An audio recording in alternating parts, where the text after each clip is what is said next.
성경을 하나님의 말씀이다 그러면서 성경을 하나님의 말씀으로 해석하지 못하는 게 참 심각한 문제입니다. 하나님은 전지전능하시고 절대선 절대의시고 알파요 오메가이시고 최선으로만 하시지 차선으로서는 하실 수 없는 분이에요.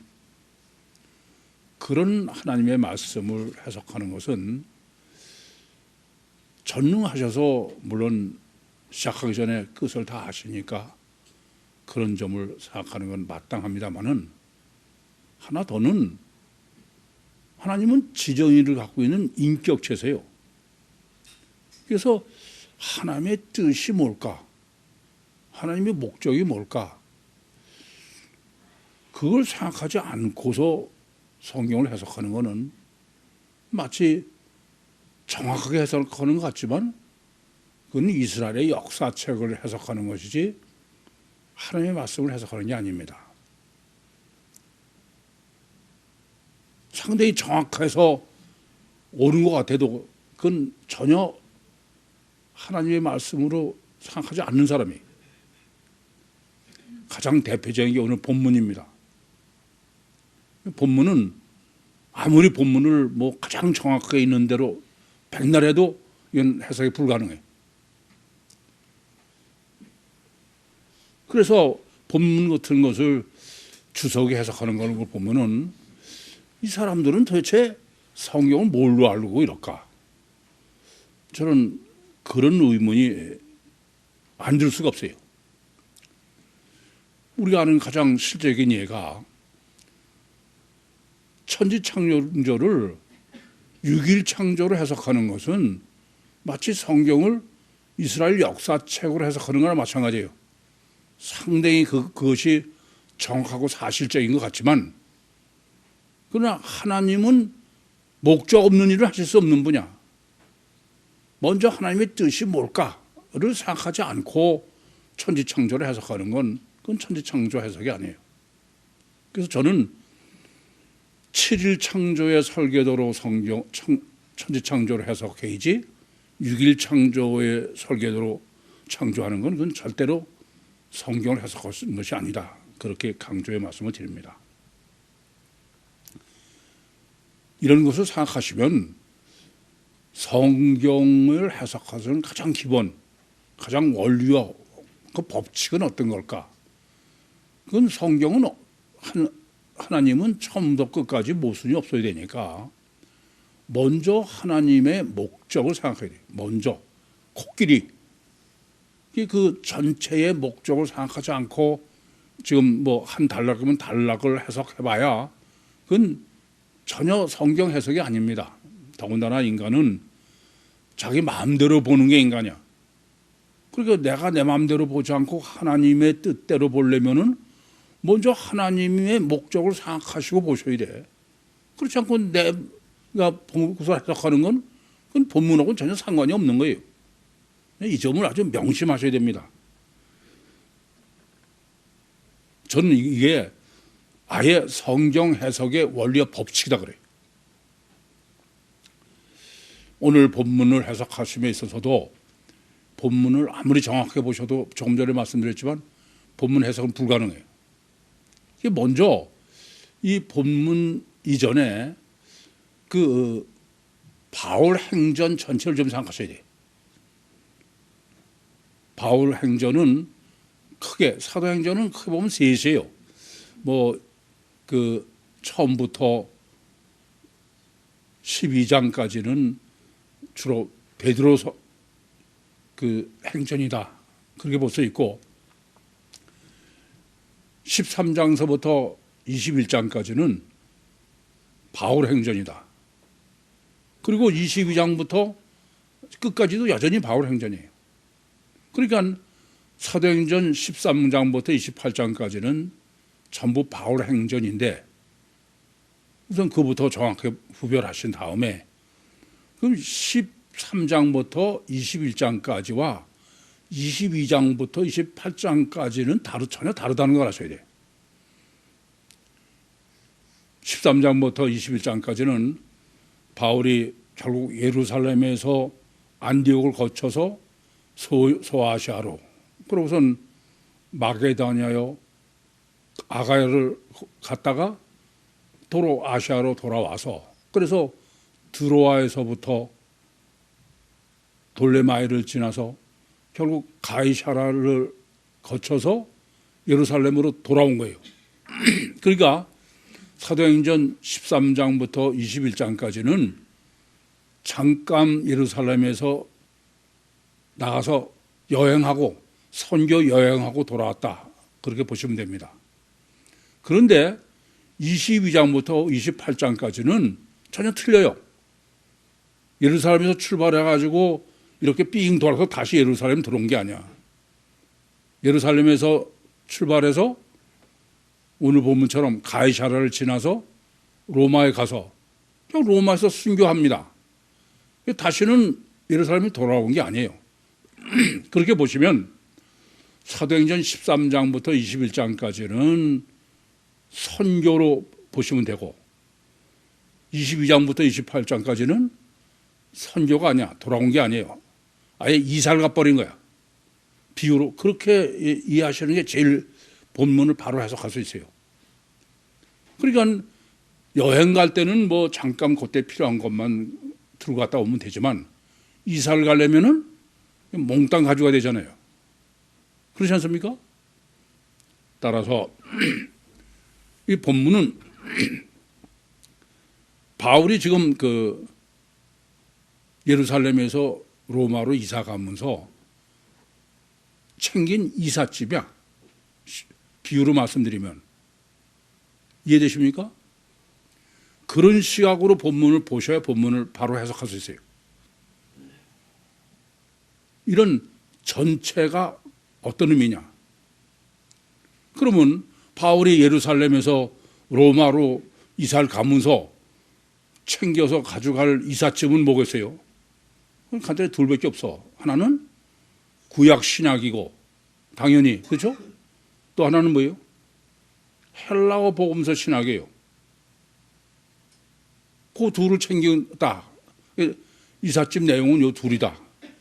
그렇게 보시면 본문은 바로 이 이삿짐 내용에 대한 신학이다. 그렇게 포괄적으로 먼저 생각하시면 본문이 생각보다 훨씬 잘 보이실 거예요. 조금 전에도 말씀드렸지만 본문은 본문 자체로 봐가지고서는 해석이 전혀 불가능한 거예요. 전부 틀려요. 이게 틀리다는 말은 실제하고는 안 맞는다는 얘기죠. 그것은 강조법이에요. 그래서 강조법을 모르면은 본문 해석은 아예 불가능하다. 이제 첫 단추부터 고민을 해야 되는데, 첫 단추 강조법이 지금 보신 대로 그 백부장 둘을 불러서 이렇게 돼 있어요. 백부장 둘의 문제에서부터 고민해야 된다, 그런 말씀입니다. 이게 전혀 말이 안 되는 얘기를 지금 하고 있는 거야. 왜 그러냐? 백부장이 둘이라고 그랬는데 그 다음에 기록된 것은 보병이 200명이에요. 보병 200명이면 백부장 몇 명이야? 백부장 둘 있어야 돼. 아니, 남자들은 다 군대 생활해봐서 아시지만은, 아니, 지휘관이 없는 군인들은 뭐 움직이거나 그럼 불가능해. 안 그래요? 그러니까 200명이다 그러면 거기는 백부장 둘이 반드시 있어. 안 그래? 그래? 또 마병 70명이래. 글쎄요, 보병은 백부장이 100명에 한 사람인지 몰라. 근데 마병은 70명의 백부장이 하나인지도 모르겠어요. 어쨌든 마병은 지금 이 보병하고 다르니까 그건 또 백부장이 따로 있어야 돼요. 70명이 아니라 10명이 가도 부대원이 이렇게 움직이면 그건 지휘관은 반드시 같이 가야 돼요. 그럼 최소 벌써 3명이에요. 그것뿐이 아니에요. 창군이 또 200명이야. 그럼 백부장 몇 명 있어야 돼? 또 2명 있어야 돼요. 그러면 지금 백부장 2명이라는 건 아예 말이 안 되는 거야. 최소한도 5명이야. 아니요. 이렇게 5명이 보병 200명, 마병 70명, 창군 200명 그러면 그 전체를 또 통과할 수 있는 선임 백부장일지 몰라도 또 있어야 돼. 어쨌든 지금 본문에서 백부장 2명이라는 건 아예 말이 안 돼요. 최소한도 5명이야. 그러면 왜 이렇게 백부장이 5명이라고 해야 되는 것을 최소한도 왜 2명이라고 그랬냐고요. 그 둘을 엄청 강조하려고 그러는 거죠. 모세의 강조법은. 그렇지 않습니까? 그래서 제일 첫 번째, 바울이 지금 예루살렘에서 로마로 이사를 가면서 바울이 챙긴 이삿짐의 제1호는 이중체 신학이다. 그러면 정확하게 이해되시죠? 이중체 신학을 강조하는 논리를 지금 백부장 둘이라고 해놓고선 모순되게 하는 거예요. 둘이 아니라 최소 5 이상이다. 그 말은 둘을 엄청 강조하는 의도죠. 그래서 제일 첫 번째는 이렇게 바울이 이삿짐을 챙긴 것의 목록의 제일 첫 번째, 가장 중요한 거예요. 그건 뭐라고요? 이중체 신학이다. 두 번째는 밤 제3시에 그렇게 지금 호송을 해서 가시아를 가라 이거예요. 이것도 전혀 말이 되지 않습니다. 저는 이 본문을 보면서 이 본문은 저보로 해석하라고 쓰셨구나 그렇게 여겼어. 왜냐? 죄수로 살아봐야 알아. 죄수 호송은 절대로 밤에 안 해. 특별한 일이 있어서 할 수 없으면은 뭐 보통 경호하는 게 아니에요.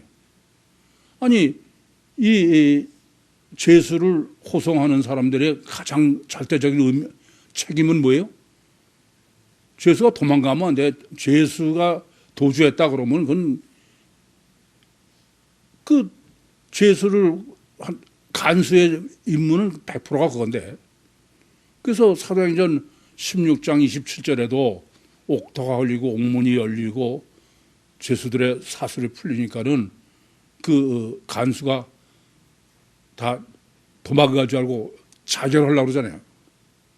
이것처럼 그건 절대 문제는 도주하면 안 돼요. 그게 문제야. 그러면은 그게 가장 중요하면은 아니 밤에 호송하겠어요? 밤에는 아니요. 낮에 뭐 우리처럼 지금 별짓 다 해도 그래도 도망가. 놀라요. 여러분은 상상을 못할 정도야. 그 버스에 이게 다 철장 맞은 것도 그걸 몇 번 이렇게 재판받으러 다니면서 한 군데를 해놨다가 아차카사에 튀어나가서 도망가.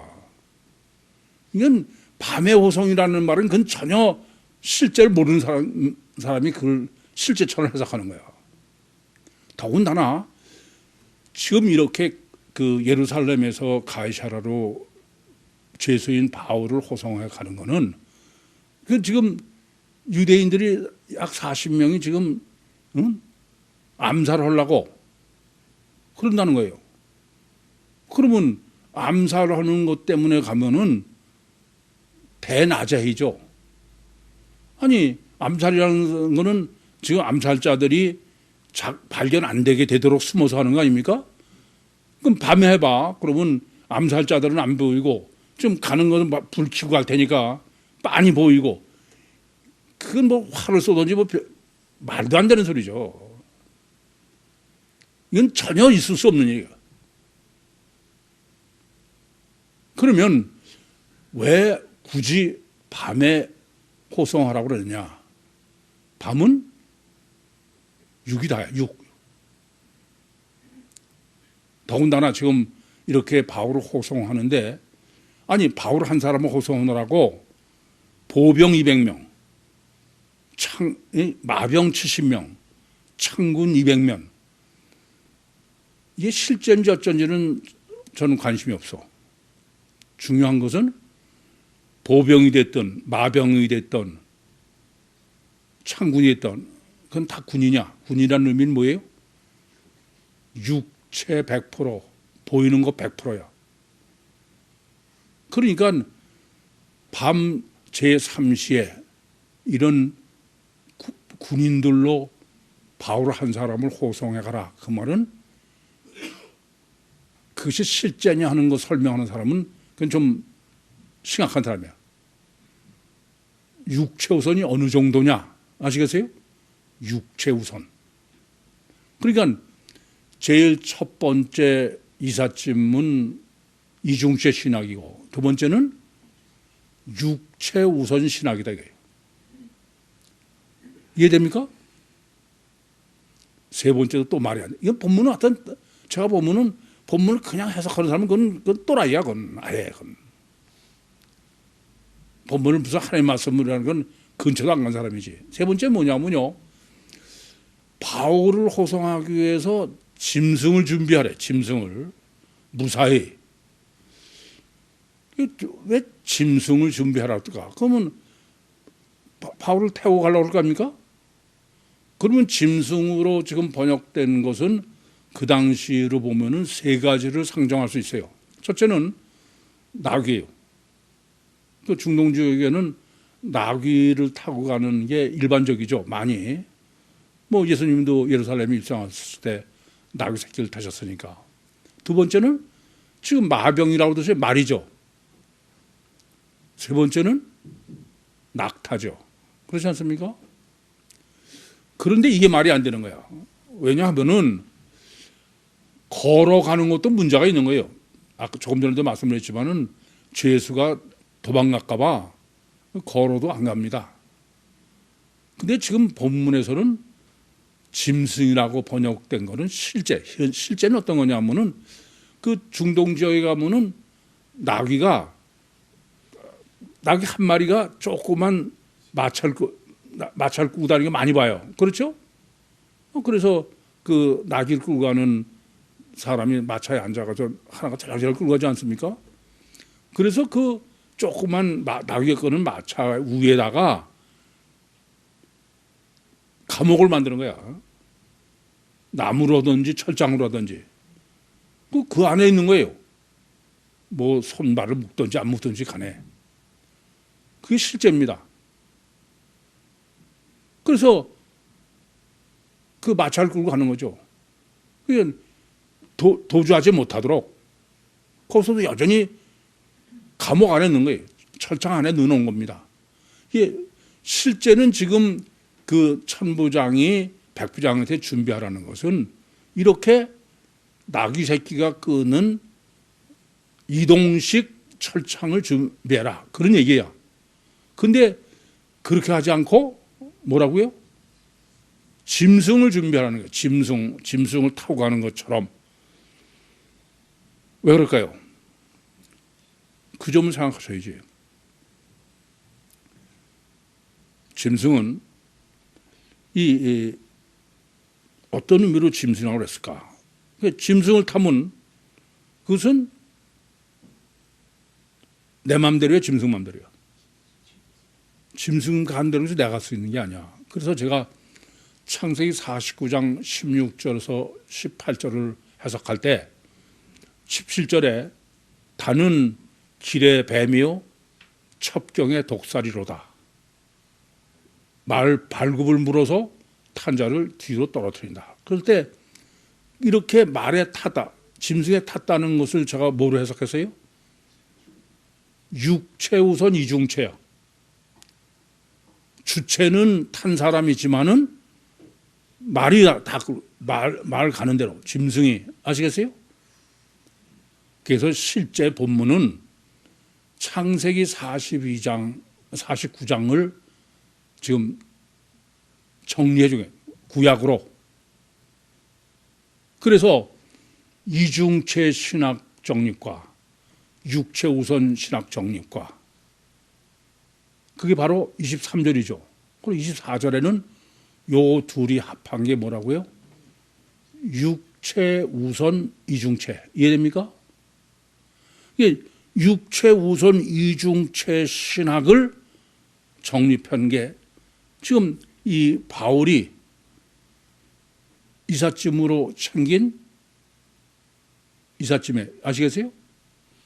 육체 우선이요 이중체의 신학을. 그런데 이것을 이제 그 창세기 49장이 뭐 거의 이건 정확해요. 그렇지 않으면 짐승을 준비하라는 말이 성립하지 않습니다. 그런데 하나님께서 사람을 창세기장 7절에 육체 우선인 이중체로 창조하셨기 때문에 그러면 원죄는 필연이라고 그랬어요. 지금 육체 우선이 어느 정도로 육체 우선이냐면 밤 제3시도 육체 우선을 강조하는 거로 충분한데 어느 정도예요? 바울 한 사람을 위해서 육체를 보병 200명, 마병 200명, 마병 200명은 또 말까지, 마병 70명에는 말도 70 있잖아요. 또 창군 200명. yani 육체 우선이 절대되게 아주 범할 것 없이 절대되게. 그러면 육체 우선 이중체 인간은 필연적으로 원죄를 범하게 돼 있어요. 뭐가 원죄입니까? 원죄는 육적으로 보이는 것은 많이 절대고, 그건 뭐 하나님은 영은 관념이다 이겁니다. 그래서 뱀의 말을 듣고 네가 선악과를 먹는다면 육체가 하나님이 된다. 그래서 원죄를 범한 거 아닙니까?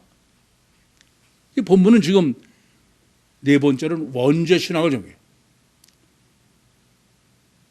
바울이 지금 이삿짐에는 이 점을 명확하게 아셔야 되겠어. 그래서 인간은 육체 우선이요 가시 결과만이 절대요 철저하게 자기중심이야. 원죄가 거의 기름 부음 받은 게 바로 아담 후손의 문제죠. 그래서 유대인들은 이렇게 영이 마귀가 절대인 그걸 바리새인으로 설정해 놓은 일곱 귀신이라고 그랬어요. 그래서 그러면서 지금 본문에 이렇게 짐승으로 태우는 거는 목적이 뭐라고요? 무사히. 무사히로 지금 짐승을 태보내 무사하다 이게야. 그러면 실제적으로는 이렇게 나귀가 끄는 조그만 마차에 영창을 넣고 그 안에 가다서 데려가야 무사하다는 얘기죠. 그런데 무사하다는 거로 번역된 헬라어 원문은 무사가 아니야. 디아소조예요. 구원이야. 무슨 말씀이냐 하면은 지금 바울이 정립한 세 번째는 네 번째는 다섯 번째가 되는 이렇게 육체 우선 이중체의 원죄를 범한 원죄의 구원론이다. 이해되십니까? 왜 이렇게 중요하냐? 원죄 구원은 구약의 구원은 원죄 구원이다. 사람들은 그렇게 안 알아고 그게 전혀 잘못하는 거예요. 그래서 원죄 구원과 자범죄 구원은 뭐가 다르냐? 원죄 구원은 하나님이 직접 구원하셔야지 사람 할 수 없는 게 원죄 구원이야. 그래서 지금 바울이 그 정립한 구약의 신학의 결론은 원죄 구원이요. 원죄 구원은 하나님이 직접 구원하는 것이다. 그래서 구약에 보시면은 이스라엘을 구원하실 때 제일 먼저 이스라엘 구원이 뭐예요? 출애굽입니다. 애굽의 바로 종대. 그래서 그걸 제가 원죄로 해석했잖아요. 그전에도. 그 바로의 종, 자유가 없는 종을 하나님께서 구원하셔서 홍해를. 그런데 이스라엘 사람이 한 게 뭐 있어요? 아무것도 없어. 그건 하나님이 100% 하신 거예요. 그러니까 구약에서의 유신의 구원은 원죄 구원이지 자범죄 구원이 아니에요. 아니 이스라엘이 전쟁 때도 항상 하나님이 구원해야 이기는 거지 그렇지 않으면 이기지 못해.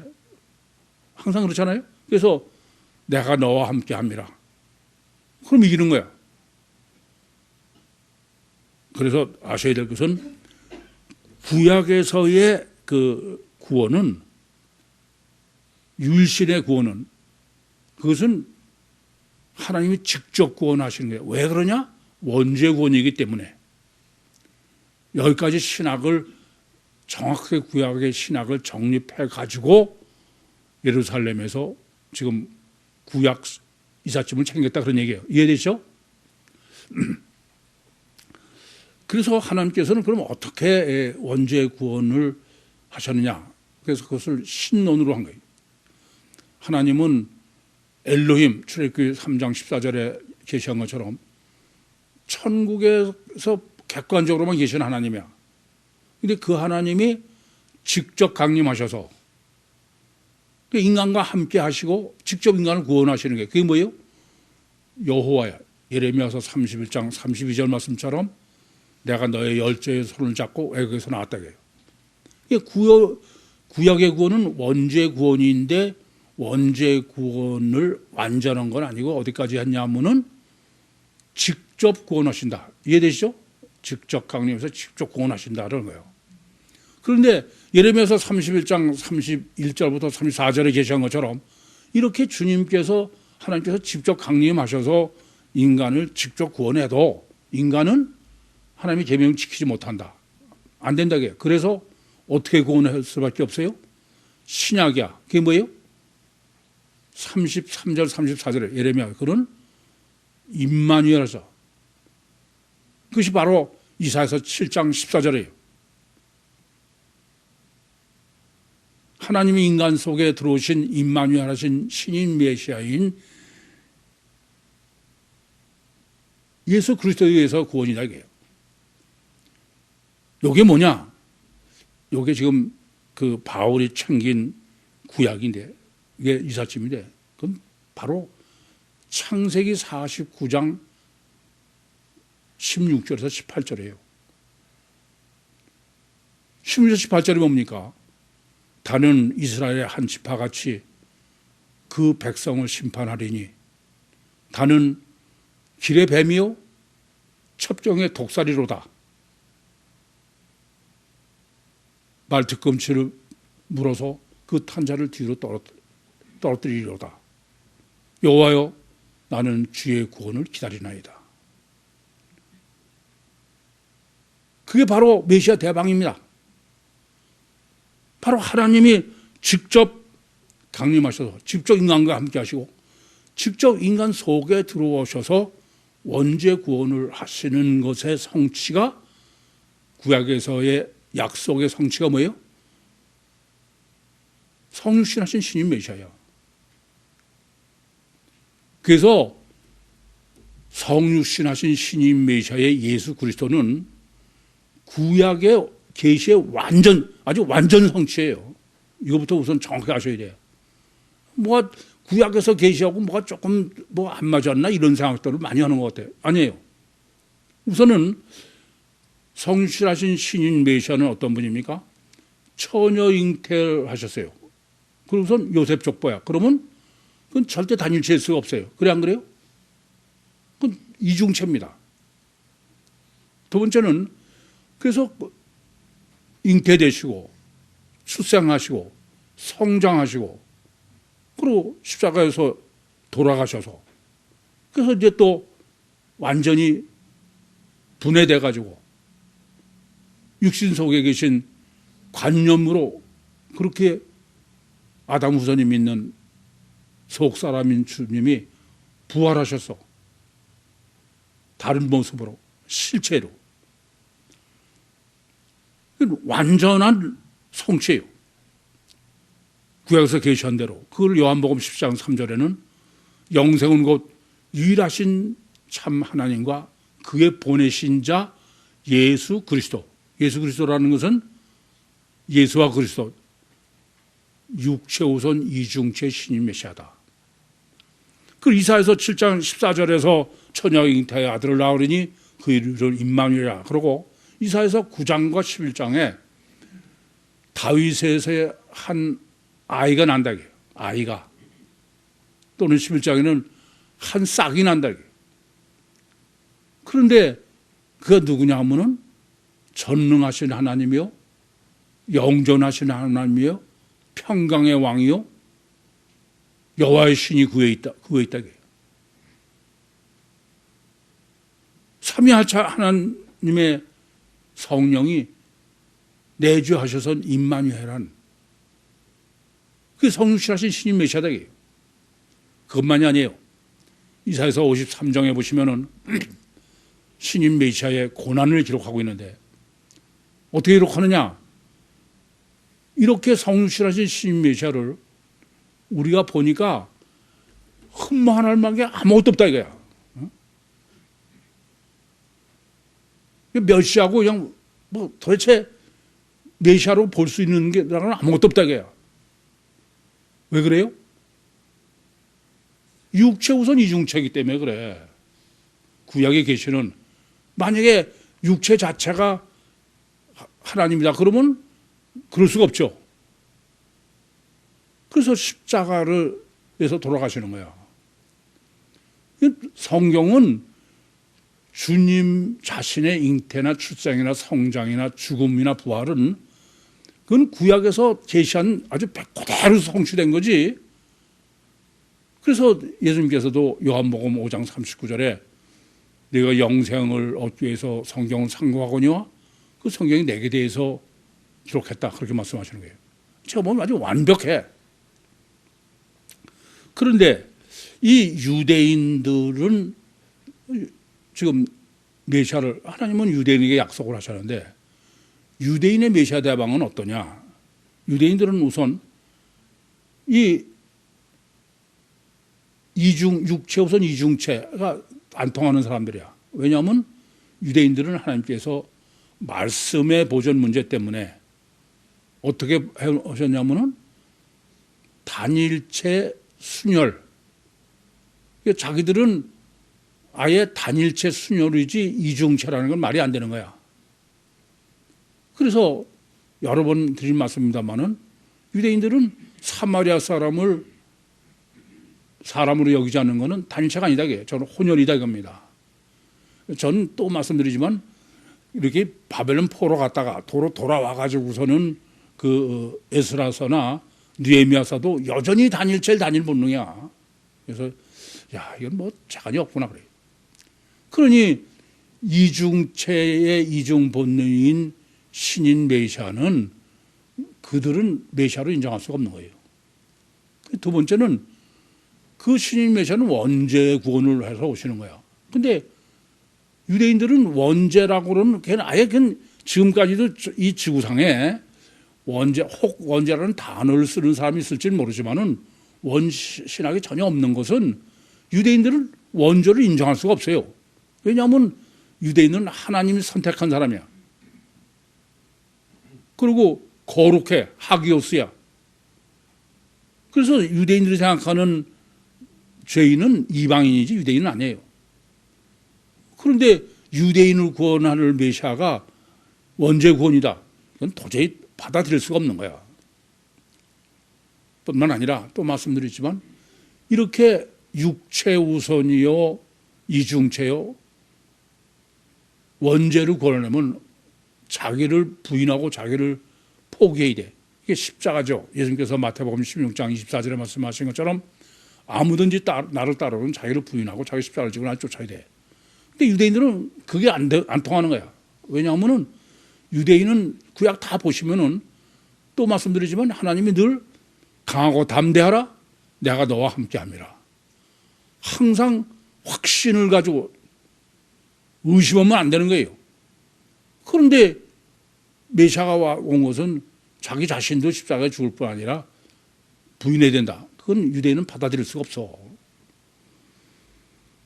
그래서 유대인들은 단일체 단일 본능의 백마, 제가 백마로 늘 표현한 것처럼 하늘에서 뚝 떨어져야 돼. 여러분 이걸 잊지 마셔야 돼. 지금도 예루살렘 서쪽 벽에서 유대인들이 통곡의 벽에서 기도하면서 기다리는 메시아는 단일체 단일 본능의 메시아지 성경적 이중체 이중본능의 메시아가 아니다. 그렇기 때문에 성경의 계시대로 오신 이중체 이중본능의 육체 우선 이중체인 신인 메시아이신 예수 그리스도는 유대인에 의해서 필연적으로 십자가에 돌아가셔야 돼요. 그건 필연적입니다. 그 이사야서 53장이야. 이건 예수님의 십자가가 필연적인 거지. 그게 무슨 뭐 유대인들을 미워해. 저것들이 예수를 십자가에 죽였다. 이래가지고 그건 성경을 아직도 제대로 아는 사람이 아니에요. 왜냐? 그 유대인도 마찬가지야. 뭐 여러분이나 저나 다 마찬가지로 아담 후손이에요. 육체 후손이요. 가식결과가 절대요. 철저하게 자기중심적인 마귀의 기름 부음 받은 존재야. 그래서 전부 지 맘대로 보는데 이건 전혀 불가능한 거야. 여러분도 그러니까 뭐 설교를 듣고 좀 성경에서 알아가지고 내가 이제 제대로 메시아를 알고 믿는다? 착각하지 마셔. 그건 아직 내 복음이 아니야. 내 복음이 된 게 아니야. 이거 심각하게 생각하셔야 돼. 어찌됐든 간에 성경은 틀림없이 이사야서 7장 14절에 처녀가 잉태하여 아들을 낳으니 그 이름이 임마누엘이라. 그게 마태복음 1장에서의 성취에 계신데 그건 어린아이로 어린 싹으로 나서 출생하고 성장하고 그렇게 해서 이사야서 53장에서 겉사람은 죽고 속의 주체인 주님은 영전하신 하나님이요 전능하신 하나님이요 그게 이중체지 단일체가 아니다. 그러니까 유대인 입장에서는 예수는 십자가에 못 박을 수밖에 없어요. 그럼 문제가 되는 거야. 이렇게 주님은 구약에서 계시신 대로 우리를 구원하러 오셔서 원죄를 구원하러 오셨는데 근데 십자가에서 못 박혀 돌아가셔. 그러면 오시나 마나네요. 그래 안 그래요? 그야말로 헛수고야. 그러면 뭐가 절대예요? 복음서를 남겨놓으시는 게 절대야. 아시겠어요? 이건 과히 물론 다른 것도 성경이 없으면 그래서 하나님께서는 성경을 보존하게 하기 위해서 유대인들을 율법주의로 그렇게 훈련을 시키셨지만 예수님도 그건 마찬가지예요. 그래서 이제 우선 전체 본문을 바로 보실 때 23절과 24절은 구약의 이삿짐입니다. 창세기 49장 16절에서 18절로. 아시겠죠? 25절, 26절은 이제 문제가 되는 거야. 25절 보시면은 우선 25절은 이게 말이 안 돼요. 뭐냐면은 그냥 편지를 밑에 썼어도 이거는 성경은 그런 거 기록하는 게 아닌데 아니 25절이 뭐예요? 아래와 같이 편지했다. 그 뭐에 필요해? 하나님 말씀에 요한복음 20장 31절과 31절에 보면은 아니 예수님의 공생의 사역도 웬만한 건 다 생략해버려. 근데 무슨 아래와 같이 편지한다. 이건 써서는 안 되는 거예요. 써도 괜찮은 게 아니야. 그러면 이걸 왜 썼겠어요? 쓸 수밖에 없어야 돼. 그건 뭐냐면은 밑에 편지를 엄청 강조하는 거예요. 이해돼요? 25절은 밑에 편지를 뭐 이상 강조할 수 없어. 그 왜 강조할까요? 두 번째는 지금 뭐 천부장의 이름도 글라디오서 무슨 루시오는 또 총독 베릭스에게 고유명사를 쓰는 거야. 아니 이 사람들이 고유명사를 쓴 거 안 쓴 거 뭐가 달라? 편지 내용이 달라집니까?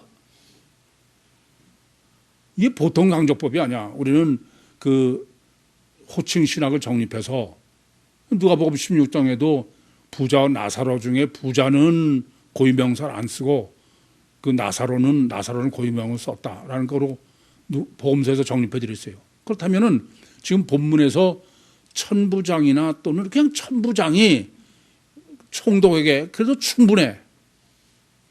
이게 무슨 짓이냐, 이게. 얼마나 강조법이냐, 이게. 왜 그럴까요? 네? 왜 이걸 강조하냐 이렇게. 거기까지 생각 못하셨으면 기도 좀 더 해야 돼. 우선 이 사도행전에는 누가 쓴 거예요? 누가가 쓴 거야. 근데 누가는 사도행전하고 또 하나는 누가복음을 썼어요. 그렇죠? 그래 안 그래요? 근데 그 누가복음과 사도행전이 누가가 썼다는 것을 어떻게 우리가 아냐 하면은 누가복음도 시작할 때 데오빌로 각하요 이렇게 써요. 또 데오빌로 각하라는 게 그 뭐에 필요해? 그 후에 그래서 뭐가 달라져요? 또 사도행전은 또 데오빌로로 시작해. 뭐가 이게 중요해? 아니에요. 그건 본문 때문에 그래. 본문 때문에. 바로 누가복음은 이렇게 데오빌로에게 쓴 편지의 형식으로 누가복음을 기록한 거예요. 아시겠어요? 지금 이렇게 천부장이 벨릭스 총독한테 편지를 쓴 것은 복음서래요. 복음서. 왜 지금 25절에 편지를 엄청 강조하고 26절에 천부장의 고유명사와 왜 총독의 고유명사를 기록하느냐? 이건 편지가 아니고 복음서가 절대다 이게. 그러니까 예수님이 십자가에 돌아가시고서는 그걸 끝나면 안 돼요. 그래서 복음서는 절대다 이게. 더군다나 지금 이 벨릭스는 어디에 있습니까? 가이사랴에 있어.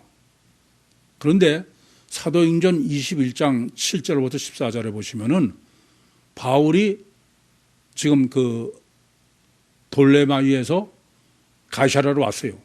근데 가이사랴는 누가 있어요? 빌립의 네 딸이야. 그 빌립의 네 딸이 거기 뭐가 필요해? 그래서 그때 정립해 드렸죠. 뭐라고요? 사복음서야. 이해됩니까? 그 지금 본문 때문에 그런 거야. 그러니까 사복음서는 꼭 절대 기록은 이해됩니까? 그 지금 25절과 26절에서 계시하는 거야. 됐습니까? 그런데 이렇게 예수님을 십자가에 못 박은 정도로 끝난 게 아니야. 이 육체우선의 가샷 결과가만 절대 철저하게 자기중심적인 마귀 기름을 부음 받은 7 귀신으로 계시된 유대인들, 바리새인은 그로 끝난 게 아니라 예수 없어도 예수에 관한 복음을 전하면은 그냥 안 둬. 그러니까 현재 바울도 그래서 문제가 된 거예요. 사실은. 그렇죠. 핑계는 다른 걸 대지만. 안 그렇습니까? 아니 22장 4절에 바울도 바로 이 돌을 쫓는 사람, 그러니까 복음서 신학으로 그런 사람을 다 핍박한 거야. 뭐 더 말할 거 없죠. 스테반도 그래서 때려 죽였지.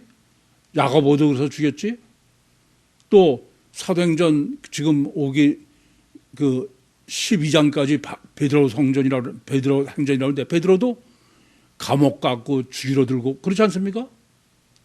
그러니까 복음서를 기록해 봐야 그건 다 유대인들에 의해서 없어진다고요. 갈갈이 찢는다 그랬어요. 그래서 왜 복음서를 본문은 굉장히 중요한 거예요. 이게 왜 복음서를 히브리어로 쓰지 않고 헬라어로 썼느냐. 그것을 본문은 기가 막히게 증거해 주고 있어. 지금 이 천부장이 총독한테 편지를 했어요. 그죠? 근데 이 천부장이 총독한테 편지를 한 내용은 본문에는 뭐로 기록되어 있습니까? 헬라어로 기록되어 있어. 그죠? 그래 안 그래요? 근데 실제로는 무슨 말로 기록했을까요? 이건 라틴어로 기록한 거야. 헬라어이 아니라 로마 말, 로마의 그 말은 라틴어예요. 그러니까 천부장이 총독에게 보낸 편지는 실제 기록은 라틴어로 한 겁니다. 그런데 성경에는 뭐로 기록되어 있어요? 우리 지금 보면 헬라어로 됐잖아요. 내용 무슨 말씀 이해돼요? 그러니까 무슨 말을 하려고 하냐면은 사복음 복음서를 첫째는 히브리어 하면 안 된다고요. 그건 다 핍박받고 찢어 없앤다고요. 그래서 헬라어로 했다고 합니다. 근데 헬라어로 기록한 것을 다들 어떻게 해석하냐면은 그 당시에 지금의 영어처럼 만국의 공통어라 헬라어로 했다고 해요. 그런 의미가 없는 건 아니에요. 그러나 본문은 지금 가장 중요한 그게 아니다 이겁니다. 이방인의 언어다 이거예요. 라틴어는 이방인의 언어죠. 아시겠어요? 라틴어로 이방인의 언어로 한 거를 성경은 헬라어로 기록한 거야. 다르게 말하면 헬라어는 이방인 언어의 대표라는 의미지 헬라어 자체가 많은 사람이 위해서 헬라어로 기록했다는 거예요. 그건 부차적인 이유죠. 이해되십니까? 무슨 말씀인지? 그래서 지금 본문은 헬라어 복음서로 기록된 이유가 왜냐? 그거를 지금 바울이 예루살렘에서 로마로 가져가는 이삿짐의 마지막 목록이야. 이해되시죠? 왜 그럴까요? 다른 거 아니에요. 우선 이제 전체적으로 여러분이 정립해야 될 거는 23절부터 24절은 뭐라고요? 구약 신약이야. 구약 신약. 구약 신약은 뭐예요? 내용이 육체 우선 신학, 이중체 신학, 육체 우선 신학, 육체 우선 이중체 신학, 원죄 신학, 원죄 유일신의 원죄 구원. 근데 그 실제 구원은 신약이죠. 그건 25절, 26절이에요. 그것은 성육신하신 신인 메시아는 완전한 성취인데, 그런데 유대인은 구약적 때문에 십자가 못 박을 수밖에 없다. 그래서 복음서가 필연적이에요. 그게 25절, 26절이에요. 그런데 복음서를 그냥 놔두지 않아 없애버려. 그렇기 때문에 할 수 없이 이방인의 언어로 복음서를, 구약에는 히브리어로 약속한 것을 성취는 이방인으로 했다고 해요. 유대인들이 없애지 못하게. 이미 여러분에게 정립해 드렸기 때문에 여러분은 쉽게 이해해야 돼요. 이해되시죠? 따라서 지금 바울이 예루살렘에서 탈출을 시키는 건데, 이 탈출은 예수님이 설정하신 거죠. 그래 안 그래요? 11절에 이게 설정하셔서 예루살렘에서 나가시는데, 탈출하셨는데, 그때 챙긴 이삿짐이 구약은 지금 23절, 24절에 정립해 드린 거고, 신약은 헬라어 복음서다 이게. 이해되십니까? 요 둘이 뭐냐? 전 이 본문을 정립하면서 또 놀라서, 주님께서 9월 초에 저로 하여금 창세기 49장을 제가 보이게 해주시고 그걸 정립하게 해주셨어. 그렇지 않으면 이거 본문 해석은 불가능해. 정립 불가능합니다. 그러니까 지금 예루살렘 탈출하는 것도 이렇게 구약 신학과 신약 신학을 챙겨가지고 가는 거는 그건 구유복음까지 운반할 문제죠. 이해되시죠? 무슨 말씀인지? 그래서 본문은 완전히 창세기 49장 16절부터 18절의 신학이다. 이제 이후에 구유교회 서울까지 운반돼 와이죠.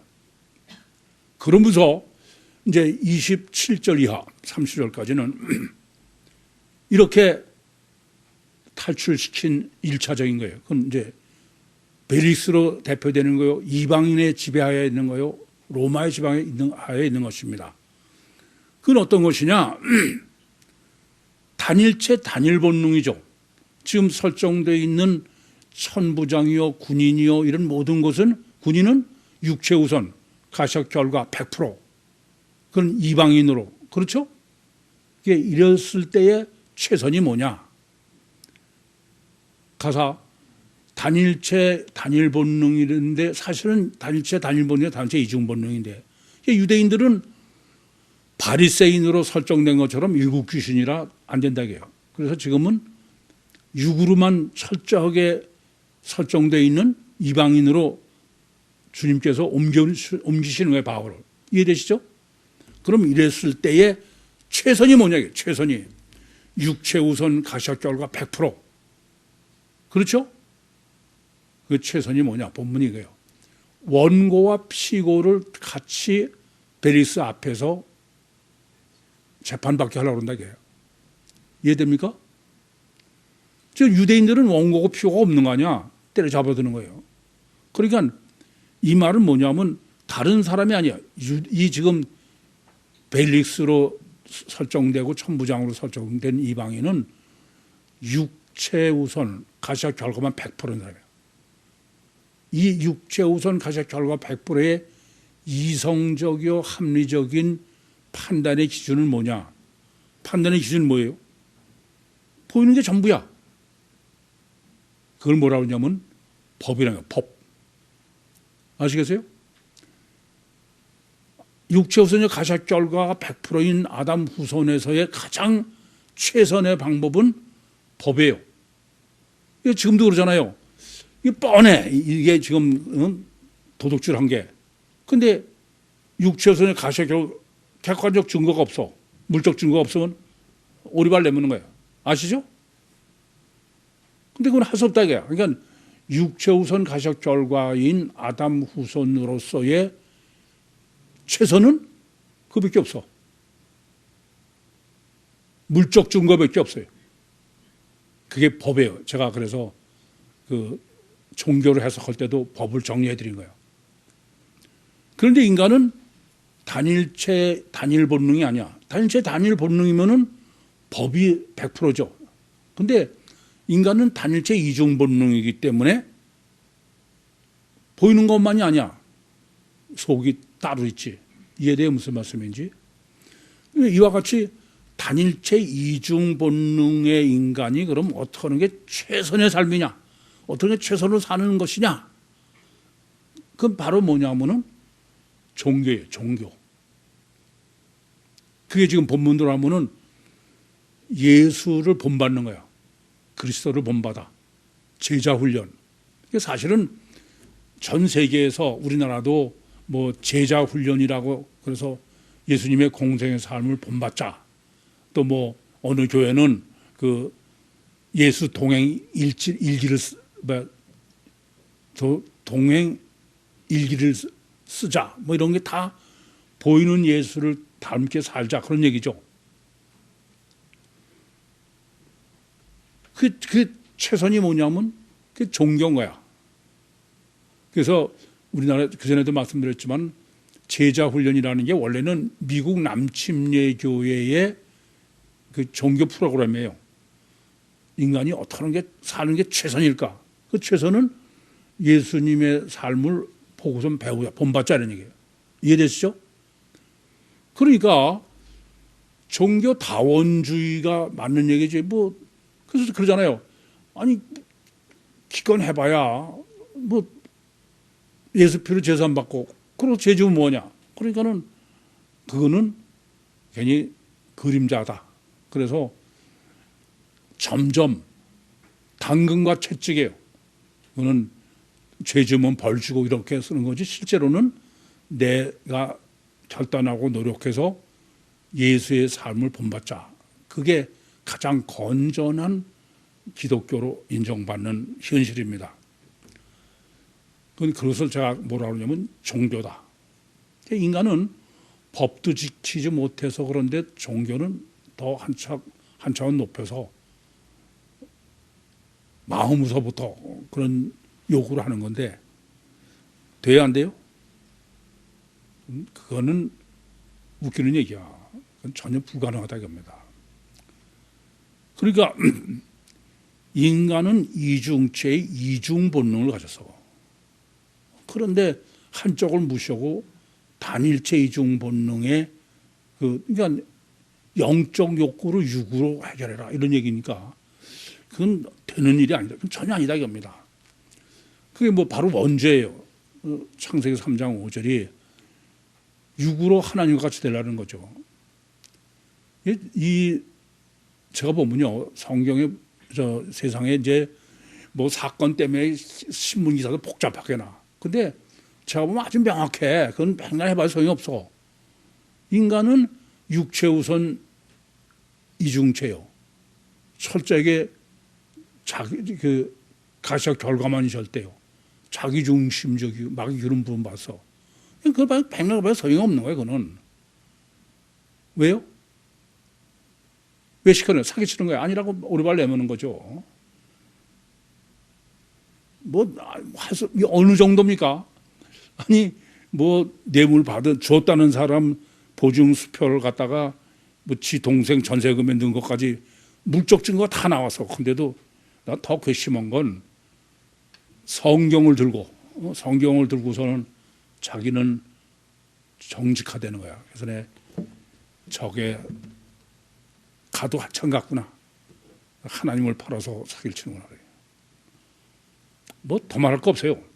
대표적인 게 성철 스님이지. 성철 스님은 사람들이 보면은 완전히 종교인으로서 완전하게 평가하는 사람인데 자기는 뭐라고 그래요? 난 평생 사기쳤다. 문남녀를 지옥으로 인도했다. 나도 지옥 간다. 그건 다 불가능한 거야. 여러분들도 구육교에서 이중체 이중본능의 신학을 인간을 정립하지 못했을 때는 그런 미친 짓을 하고 살아온 거야 지금까지. 이건 깊이 생각하셔야 돼요. 그래서 오늘 제목이 예수 그리스도를 믿었자라는 말은, 예수 그리스도라는 말은 일부러 무슨 말이에요? 이중체 이중 본능의 예수 그리스도를 믿자 이게요. 육체 우선 이중체 예수 그리스도를 믿자 이겁니다. 그걸 믿어야 된다 이게. 그게 알고 믿어야 되는 게. 그게 요한복음 10장 3절이에요. 영생은 곧 유일하신 참 하나님과 그의 보내신 자 예수 그리스도를 아는 거예요. 이중체 이중 본능의 예수 그리스도를 모르는 건 전혀 예수를 믿는 게 아닙니다. 그래서 예수님은 완전한 이중체 이중 본능에 태어나서 그렇게 사시고 그렇게 해서 죽으시고 부활하신 거예요. 잊지 마세요. 성육신하신, 오늘 본문이 중요한 것은 바울이 챙긴 신학에 성육신하신 신인 메시아의 제일 첫 번째 목적은 인간이나 주님이나 육체 우선 이중체되게, 그걸 실제로 증거하신 게 주님이에요. 아시겠어요? 그걸 먼저 정확하게 되지 않는 사람은 그건 전혀 예수를 믿는 것도 아니고 성경도 모르는 거예요. 근데 왜 그러셨냐? 그건 다른 게 아니야. 겉의 육은 죽고 속의 영이 살게 하는 것은 원죄군법이다. 자범죄 구원은 전혀 아니다. 그걸 자범죄로 구원을 여기니까 사람들은 무슨 네가 끊고 결단하고 하라게. 그래서 바울 서신의 최선의 삶은 이신 칭의야. 그냥 의롭다고 인정해 주는 게 되는 건 아니에요. 아시겠어요? 원죄를 구원하기 위해서 주님이 오셨지 자범죄를 구원하는 것이 아니에요. 원죄를 구원하기 위해서 주님은 천국의 보좌를 버리시고 이 땅에 오셔서 십자가에 죽으시고 부활해서 성령으로 실제로 내 속에 임마누엘 하셔서 마귀의 기름 부음 받은 내 심령에 부활해서 성령으로 임마누엘 하셔서 내가 주님과 같이 되는 거예요. 주님과 같이. 아시겠어요?